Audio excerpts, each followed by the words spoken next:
జై శ్రీరామ్.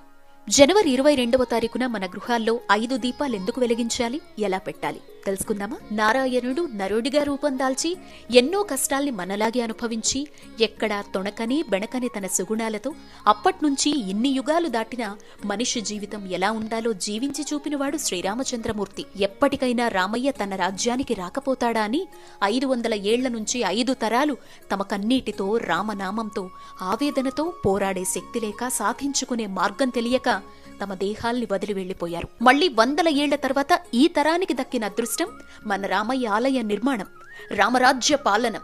అందుకే 500 ఏళ్ల 5 తరాలకు ప్రతీకగా 5 దీపాలు తమ ఇంట వెలగాలని పండితుల సూచన. ఈ దీపాలు 22వ తారీఖు ఉదయం నుంచి సాయంత్రం వరకు పూజాస్థలంలో 2, ప్రధాన ద్వారం వద్ద 2, తులసికోట వద్ద 1 లేదా 5 దీపాలు ఒకేసారి పూజాస్థలంలో వెలిగించి రామయ్యకు స్వాగతం పలికి అయోధ్య అక్షతలు తలపై చల్లుకోవాలి. తర్వాత భద్రపరుచుకోవాలి.